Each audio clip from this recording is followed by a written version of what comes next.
How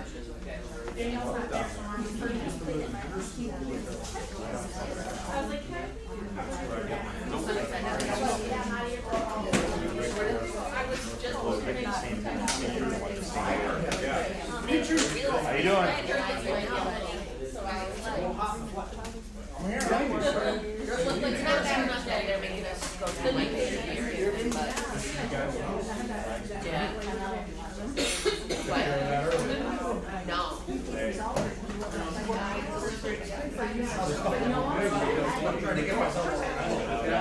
Yeah, he's got a little.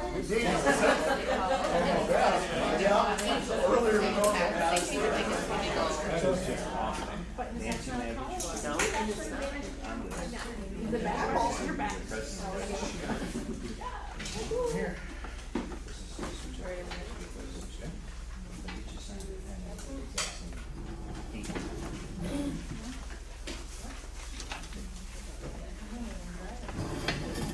I call this meeting to order.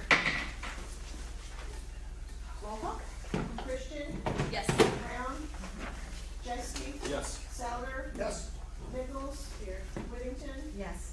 Halliday, Yes. All right. Pledge of allegiance. Pledge allegiance to the flag of the United States of America and to the republic for which it stands, one nation, under God, indivisible, with liberty and justice for all.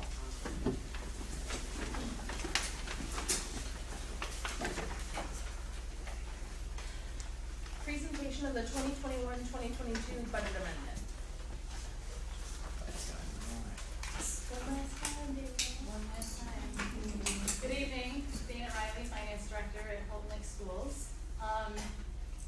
So I'm happy to say I have some good news to present tonight. I don't know if you all had a chance to review over the weekend, but our numbers are definitely heading in the right direction. First I'll talk about the general fund June amendment. I think one of the times I presented, I read through all of those notes, and I decided I'm going to do that.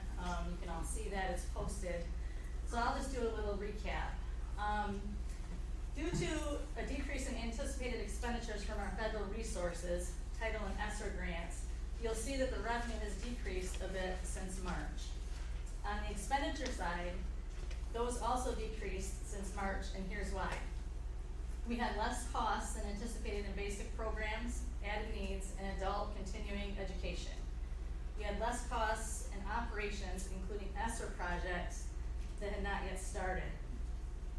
We had less costs in transportation due to unfilled vacant positions. And we did, however, have an increase in the instructional staff support category due to a purchase of the interactive displays and addition of a behavior coach. Overall, it's anticipated that we will have a revenue over expenditures of $1,365,676 with an ending fund balance of $2,443,489. So next is the food service amendment. So switching to the June food service amendment, our revenue has increased approximately $161,000 due to food sales and federal revenue, including the supply chain assistance grant. The expenditures have increased due to the implementation of a food service spend down plan. So at the end of last year, we had too much money in our food service account, so per MDE, we have to do a spend down plan. Included in the spend down plan are ovens, new ovens for both buildings, touchscreen registers, milk coolers, signage, and decor for the cafeterias. The fund equity ending balance is estimated to be $526,541. And next we have student activity. So basically this is just all of the student accounts, it's ins and outs, fundraising. So as you'll see, the revenue increased from $90,000 to $142,000, and the expenditures increased from $90,000 to $116,000, leaving a fund equity of $178,435. So those are the amendments. Anybody have any questions on that? Okay. So moving on to the 22-23 general fund budget. So with regard to revenue, you'll see a significant increase, mainly due to an increase in ESSER funds for the projects to be implemented. I'd like to highlight line 1, which is the local property taxes. You'll see that we had an increase of $321,357. This is due to a change in property tax value. I'd like to note we're only able to collect 17.5492 mills this year due to the Headley rollback. Had the district received an approved millage in May, this number would be almost $225,000 higher. The total loss to the district over the last 2 years is approximately $319,000.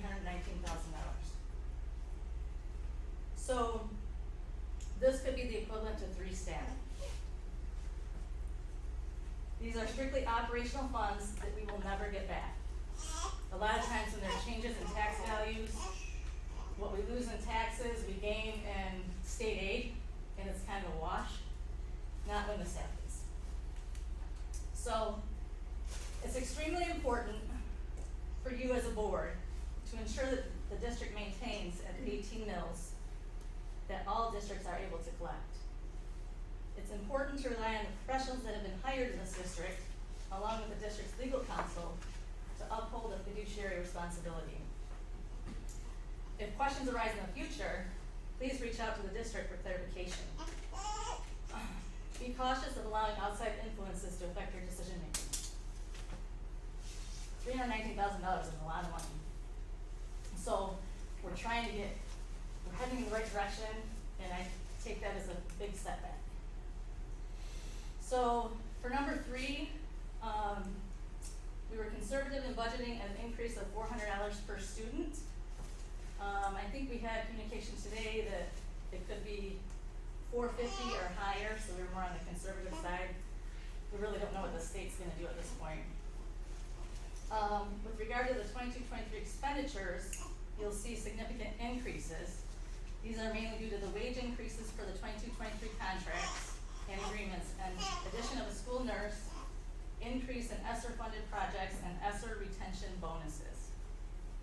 The estimated revenue over expenditures is $1,106,704, with an estimated fund equity of $3,550,193.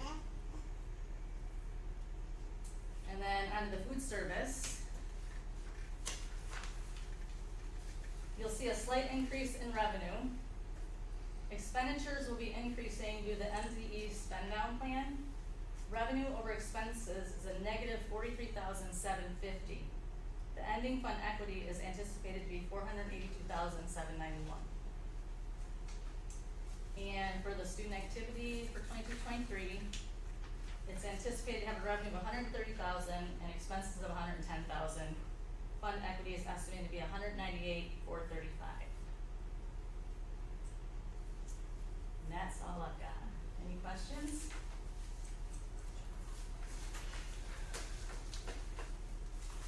Any questions? Thank you. Thank you both. Thank you.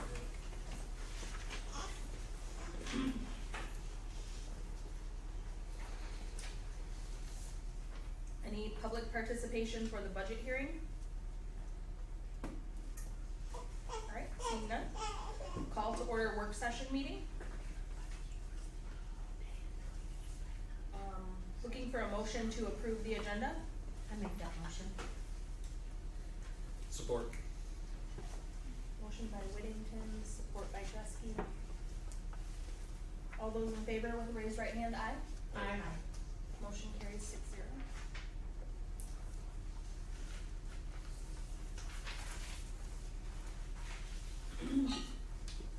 Looking for a motion to approve the consent agenda. I'll make the motion. Motion by Nichols, Support. supported by Whittington. All those in favor with a raised right hand, aye. Aye. Aye. Motion carries 6-0. Alright, moving on to presentation of the 23rd Annual Lyle Spalding Award for Educational Technology. All right, I think we've got multiple people here tonight. So let's kick this off. I think Principal Goodwin gets the Please. first few words. Yeah, so, going back, oh gosh, when would this have been, early fall, I feel like. Yeah. We got a notice from CORE that they were taking nominations for the Lyle Spalding Educational Technology Award. And there was a list of criteria for what would deem somebody worthy of that award. And as we started to think, we have so many teachers in the building who are trying innovative things with technology and who are making adaptations to their classroom. But Daryl has been in a very unique position over the last few years because as COVID and things had happened, he has had to adjust to the times. Daryl is our robotics coach. He has also taught STEM classrooms and math. And so in addition to having to use and utilize technology to make sure that his students were getting access to the curriculum outside of the classroom, he also needed to take entire courses and make them more consumable in a COVID world. And then some things had to happen with STEM where there had to be coding aspects of it. And then watching him do some of the things that he was doing with our robotics team and the extra coding work and the time that he put in, he truly is working on the forefront of educational technology to make sure that our kids are getting exposure and our kids are having access. And in addition, Daryl is absolutely beloved by our students. He shows up, he invests in them, and he happens to get to use technology in various mediums to facilitate that. And so I could not think of a more worthy person. I'm unbelievably excited that Daryl is representing our district and winning this award. We want to thank CORE for making awards like this accessible to our teachers and for considering Daryl for it. So that was our process. Thank you. There were several candidates that were considered throughout the ISD. And what happens is we collect the candidates, we have a committee on the board, they review it, and they look at what they've done. And that's why Daryl has stood out so well about, what he's done for community, what he's done for students, the robotics start, the STEM work, just some exciting things. So before I go too far, I'd like to introduce a couple of our board members who have come tonight to give the award. So Vice President Pearson, please come forward. And Treasurer Sperry, forward. So I'm going to hand this to them, and if you would grab the other plaque as well, please. I just want to say a couple things and just an appreciation. It's nice to be able to come out and have talk budgets or curriculum, but having the fun to come give an award tonight. Daryl, please come forward. Round of applause for him. I always do that.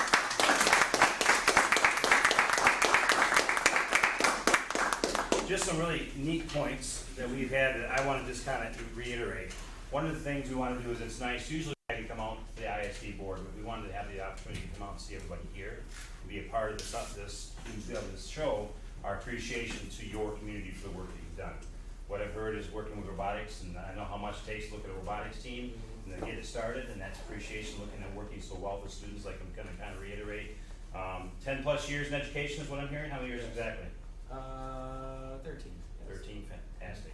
We're just excited to have the opportunity to come out and present this award. What this award really is all about is Lyle Spalding was one of the past CORE ISD superintendents. One of his big missions was technology as that was coming about. He did a lot of work within CORE ISD and throughout the ISD and other local districts to grow technology. So as you remembered by that award, by each year we give it. And this is the 23rd year of it. So you received it, not quite the 25th, I mean, it'd be nice at that point, but it's nice that you're getting the 23rd to show that the last 23 years we've recognized staff members. And you'll see in this, right, this is going to be hung, if you'll take that please. Yes. This will be placed with your name on it as it's placed here currently to be hung up at the CORE ISD board of all the awardees that have been throughout the year. So this will be at the ISD office recognizing the school district, the name, and the accomplishment that's been done. So, and then what we bring out this evening as well, we'll take that one back and hang. What we bring out this evening as well is a nice plaque that we'll hope that you'll hang somewhere or put somewhere for your very near future to remember the accomplishments you've done for this district. And the big thing we look at is what you've done for the students. And so we're in great appreciation of that. So I'm going to give you that. I'll switch. We'll have that. I'm going to have, if I may, both Nancy and Lynn step in for pictures. And I just realized I'm inadvertently photobombing your. Oh no! We're doing Nobody, you guys, nobody. go over there? All right, Yeah, let's get you down here. Come on. Goodness gracious. And while we're doing that, I'd like to thank the whole Lake Board for allowing us to come out this evening to participate with this award, to share it with all the community. Well, you can get there. I'd like to. I'd like to thank you. An opportunity for. No. You sure? You're already in there. I know. I'm in the unofficial.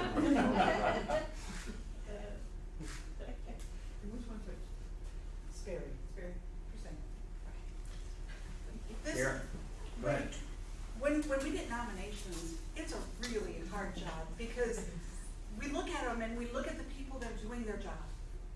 And then we look at the people that are doing beyond their job. And those are really, really hard to decide who is doing the most for our kids.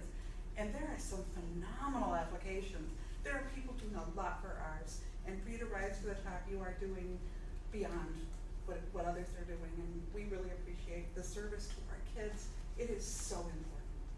It really, truly is. It will change their lives. And I heard a lot about how much you do for the students, but also I read that you do a lot for your fellow teachers as well, and that's real important. But I've seen it as your kind of go-to, which is nice when teachers have that, everyone has that person that says, hey, or even administrators, sometimes I found that person, you seem to be that person that people are drawn to for help. And those are things that we look at that award, we really appreciate the broad spectrum that you've done. Now, we'd love to hear from you, if we may. Your thoughts on the award, or I'd like to thank. I'm just in awe. I'm in awe. Like I said, I'm just here to do things for the kids and help them out. I started robotics, 5 years ago, and the kids that have joined have really enjoyed it. They've made a lot of networking connections. These competitions are huge, across the state. So they can do a lot of networking, and it's awesome.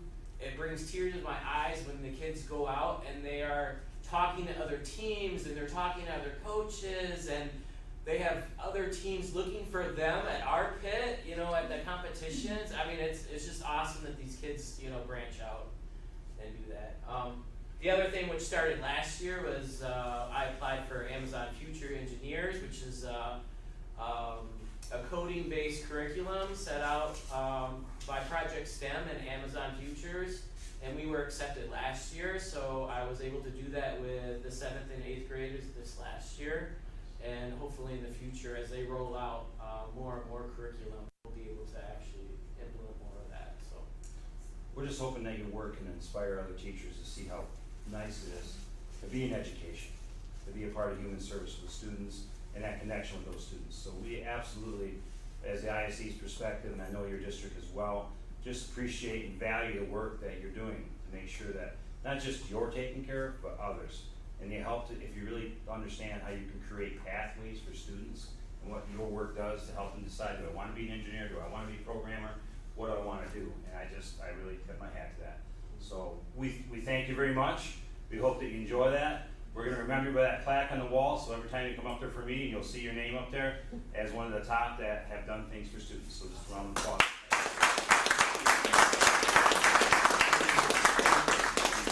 Thank you again. Why don't you, when you finish your pass and shake everybody's hand. And I would like to thank Nancy and Lindsay coming out tonight as well from the ISD board to participate in this. Thank you again. Thank you very much. Appreciate it. Thank you. And if I may apologize like I did before, I'm going to have to. Oh, come on. I know. Just so I'm going to have to exit. I apologize. I have not engaged I know you do. Yes, Yes, you do. I'd love to say, but. All right. It's traveling. Kids went traveling. Thank you all so much. Thank you again. Congratulations. thank you.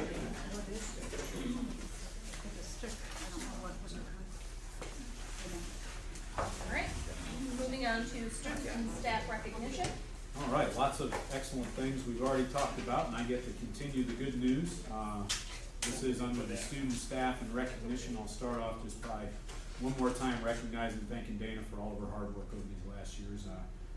We wouldn't be where we are right now if you weren't instrumental in kind of helping the district really rise from some difficult times. And I did the math on the 2.4 that you just showcased. We're a little over 15, about 15.4% fund balance, up from just about 7.1 last year, up from the negatives the year before. So I mean, if you look at that, that's a pretty significantly steep growth curve. I'm not the math person, but those sound like good numbers to me. And I'm really excited that while we are doing good things for our students and implementing new programs, we're also projecting an increasing fund balance for next year as well. So just wanted to take a moment to really thank you. You will be sorely missed. We're not far away if you get homesick. And I know we'll stay in touch, and I know Carrie will be reaching out periodically probably for tips and suggestions about how you did things, because you definitely put down a a nice track record of good work here, and we're indebted to you, so thank you. Thanks for everything. Also, Daryl, I'm not gonna say too much, but I have you on my recognition list, cause, this is amazing, and I'm excited. Excited that you were chosen by the ISD board, and it's definitely well deserved, so we do appreciate you. And wanna give a big shout out to Jenny Van Dynen, Kathy Serum, Jeanette Wade, Frank and Christy for all their work with summer school. We have quite a few students who jumped right in, and they just finished their second week. Once I get down to my superintendent update, I'll share a little more about the success of the students, but certainly wanted to thank Jenny and Kathy and Jeanette and Frank and Christy for all their work getting schedules adjusted and kids set up to be successful recovering credits from this past year. And last but not least, I'll switch to student recognition. While not enrolled yet, I do believe we have the youngest future Bobcat possibly at a board meeting ever. So, little LJ in the back there, if you're awake, welcome to your first board meeting. Probably not your last. And I'm super excited for Brian and of course your whole family. So exciting. That's my update. Public comment? Alright, seeing none. Presentation end of the year academic progress for Collins. All right. So as Doug is pulling that up, just a reminder, the benchmark assessment that we use is NWA, that we agreed upon for the presentation. And so that has NWA growth national norms that are put out. So it basically says students take the test in the fall, and it gives them a mid benchmark, but by mid-year they should grow this many points, and then by end of year. So if you recall in February, during the presentation, those were, that's the data that those students that had reached their growth goal mid-year. So I just wanna also say, this isn't the number of students that are at grade level or above or below. This is students who are meeting their projected growth based on NWEA. And so I also wanna just say too, that we have a lot of assessments, especially at the elementary level, that are benchmark assessments and screeners. And so again, this is just one assessment that we're looking at tonight. So the first category is the demographics, so it has it broken down by all students, so you can see reading and math from February, and then all students who met their NWA growth goal by the end of the year, and then it continues to break it down into special education, female and male. And Doug, I don't know if you can zoom in at all for table C. So you guys have a better view of it. So table C, same as in February when we did kindergarten, they didn't get a projected growth for mid-year or end of year, and so we looked at that growth norm, that national norm for kindergarten, what number they had to be at to be grade level, and that's the number we pulled from for that. So again, a reminder, especially at kindergarten level, this is just one assessment. We say letters and sounds is that assessment that is a ticket to the movie for our kindergartners. That's what we really want them to be able to know, to be able to go to the next grade level and learn how to read. So then 1st through 6th grade, you can see it's broken down for reading and math. Math is an area of strength of ours. And so at the last board meeting, you approved the purchase of Eureka Math Squared, which is just an enhancement to the current math program that we're using. So we're super excited about having that enhancement to our program. It has more assessments, allowing for progress monitoring, and our teachers will have PD on August 31st, a full day of that for Eureka Math Squared. For the reading, so we have, as a reminder, we have Wonders curriculum. So we started Wonders 3 years ago, but year 1 was the first year we were shut down for COVID. Year 2, we were still remote a lot. This year, the beginning of the year, was still a lot. So really, this is the first year of full implementation for Wonders. And so based on that program, and it takes about 3 years before we'll see the data that supports the growth for our students with that. But in addition to that, we have our instructional coach. So Mrs. Gross will be facilitating PLCs throughout the year, and as well as lunch and learns. And so she's working alongside our ISD literacy coaches, and to help plan and implement based on our data, what is the need for that. So those lunch and learns are on teachers' lunchtime, and they come in, and it's just a quick little PD, like a mini PD, they get lunch, and we usually have perfect attendance. So it's great for our teachers. Also this summer, to support our reading, we have Connie Hamilton doing curriculum camp, and so she'll be focusing on Wonders with our teachers, as well as bringing in our writing units, to really hone in on that and to support our teachers. So we're excited about the support that we have moving forward, to continue the hard work that we're doing in our building. Does anybody have any questions about any of the data? Mrs. Blaine, anything to add or anything after that? Did a great job. All right. I'll just say I'm excited about, certainly the prospect of year 2 of normalcy with the wonders coming online and certainly some strong math scores only to be bolstered even further with the Eureka Squared. So that's exceptional. Really good to see. All right. Thank you. Also noticing in 6th grade, it's like how by the time they're getting to 6th grade, if you look at the amount of growth that they're able to achieve the entire elementary school all the way up, and when they're people that are coming out of 6th grade, making tremendous growth. And Cheryl and I talked about, that growth that we do see at the 6th grade level too. And one of the things we talked about was like what's different, that departmentalization. So this going into next year, we do have our 5th grade team that would like to do some team teaching. And so we're supporting that to kind of let them focus on the subject areas that maybe are their strengths and support one another. So we're gonna do that at 5th grade too, so we can continue to watch the data and see how that impacts that as well. Very good. Yes. Thank you. Moving on to superintendent's report. All right.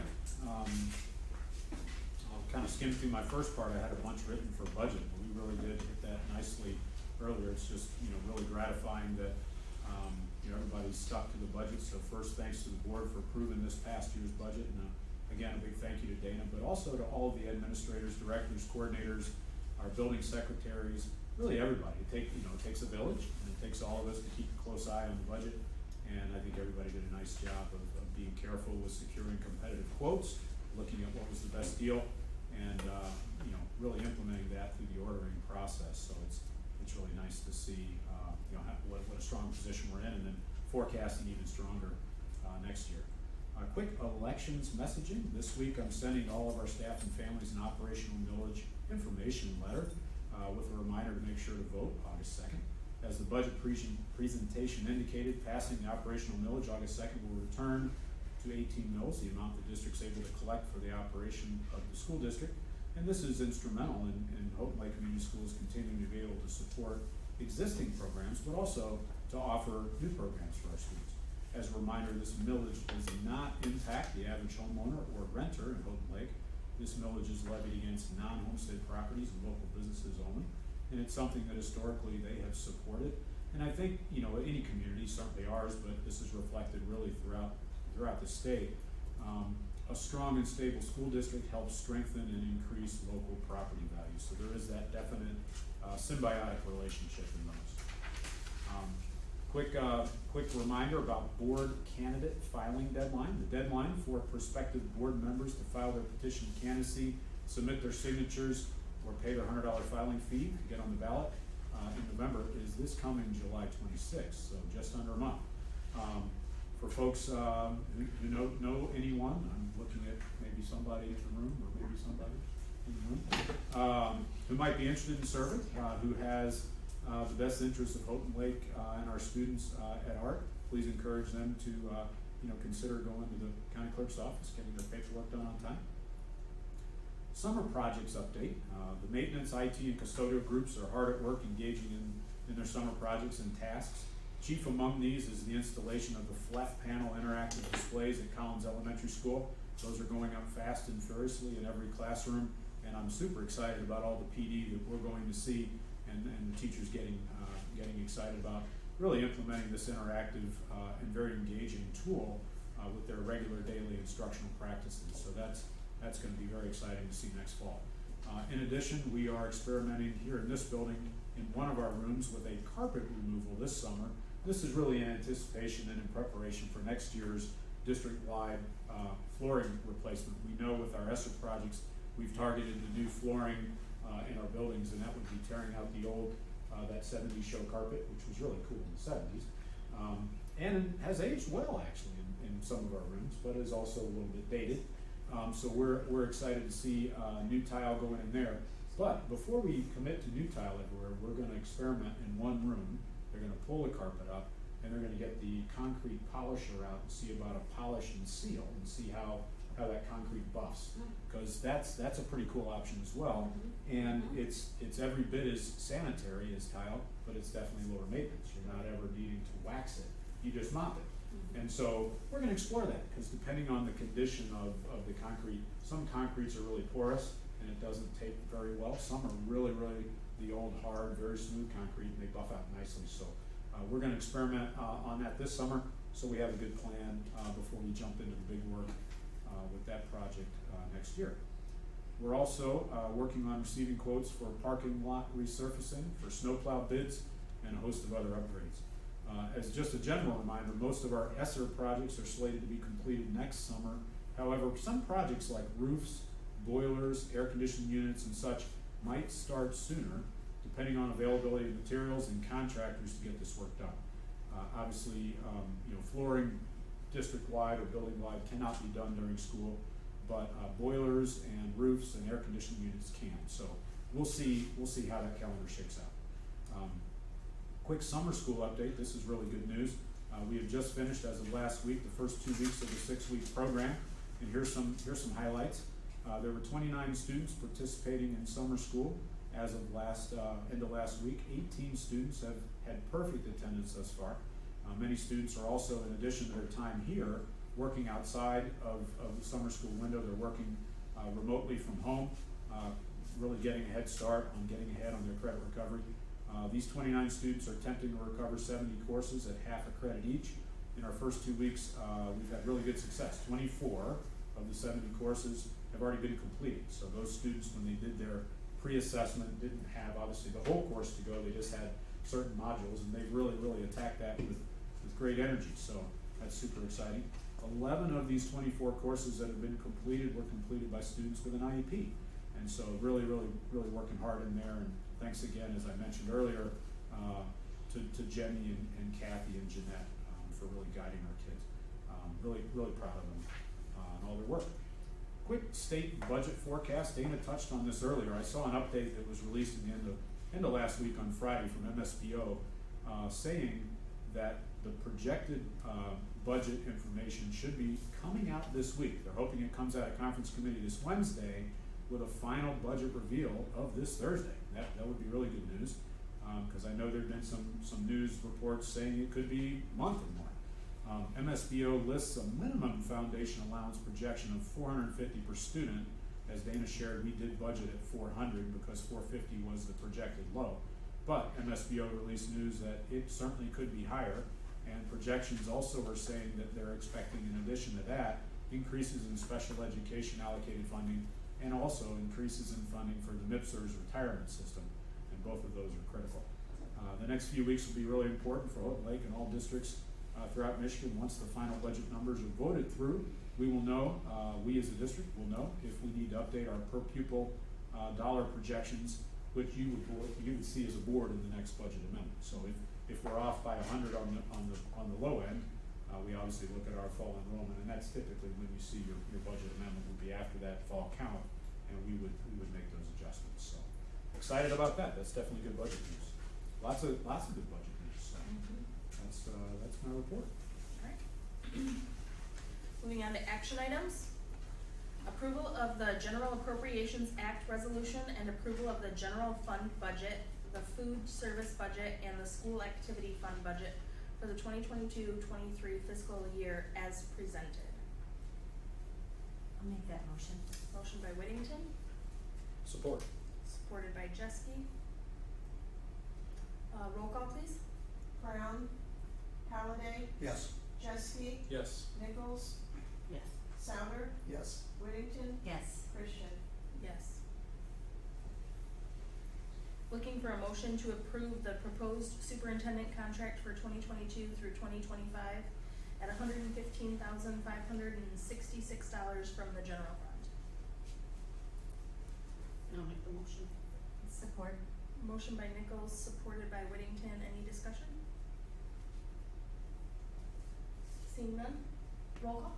Whittington, Yes. Souter, Yes. Nichols, Yes. Jeske, Yes. Halliday, Yes.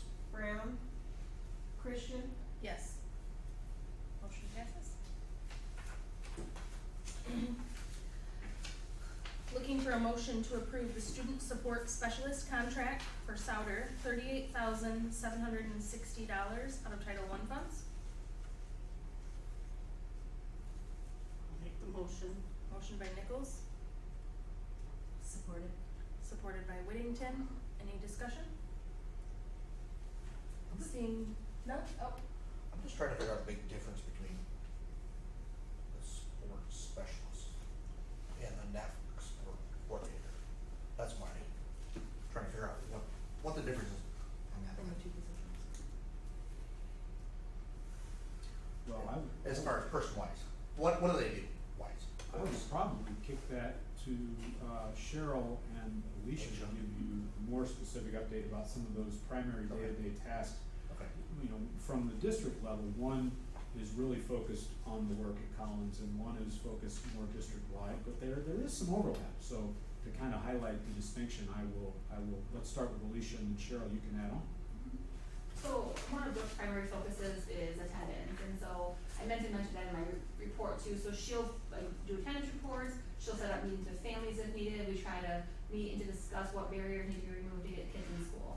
Another area that Brooke focused on this year to support our kids was during alternative recess and doing some of those restorative practices, having those restorative conversations with kiddos and supporting them. I would say some of the Ashley's main roles are, so she would lead our SAT meetings, which are student assistant team meetings, and she would schedule those and lead those throughout the district.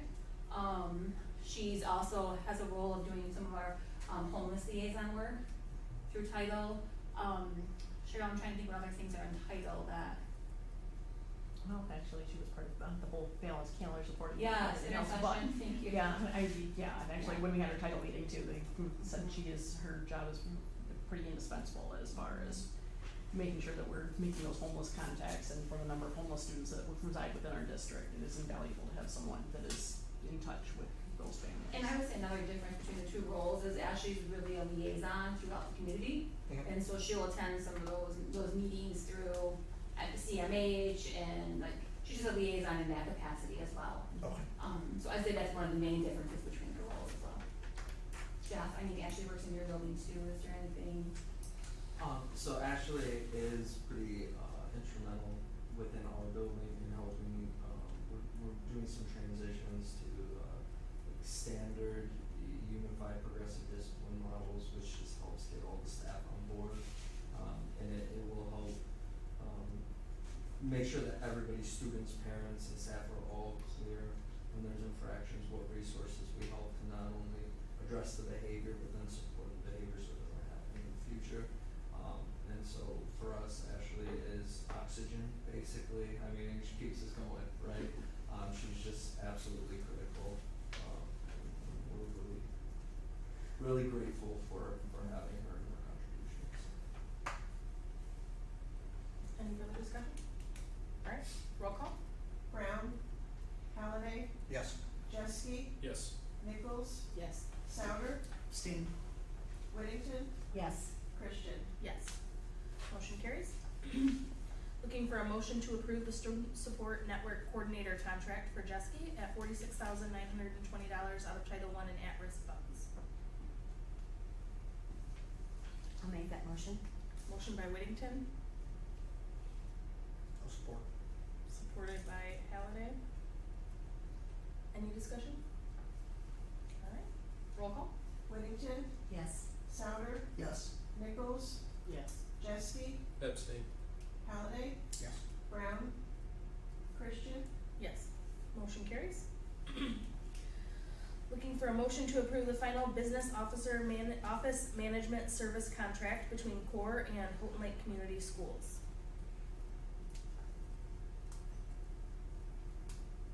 I'll make the motion.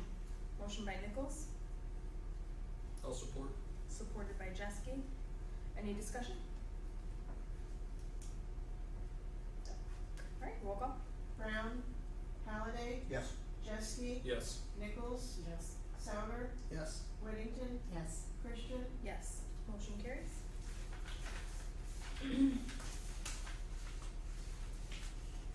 Alright, looking for a motion on the second reading and the approval of policies 3120.09 and 4120.09 that were discussed at the previous meeting. I'll make that motion. Motion by Jeske, Support. supported by Whittington. Any further discussion? Anyone need them read? Okay. Roll call? Whittington, Yes. Souter, Yes. Nichols, Yes. Jeske, Yes. Halliday, Yes. Brown, Christian, Yes. Motion carries.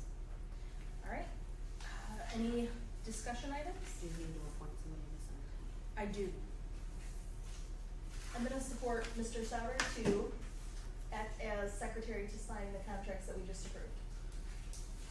Oh, wait, can I do that with Can his, we? he cannot. Well, he can't sign the one, so. I think I. Alright, I'll do Paul. Paul is the appointed secretary. Yes. Saved your hand cramp. Thanks, Paula. You're welcome. Alright, any further discussion? Alright, board member comments? I do have one.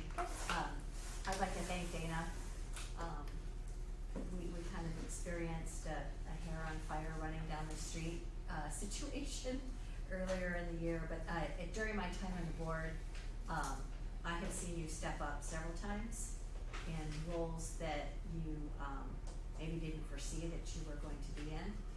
And, you did it with grace. And, as far as I could see, you were very calm and measured and really thought out how you were gonna handle things. And so I truly appreciated working with you. Thank you. I concur. Thanks. I'm sure you never thought you were gonna be superintendent. Yeah. Right, exactly. So that was the best 6 weeks of her career. Any other board member comments?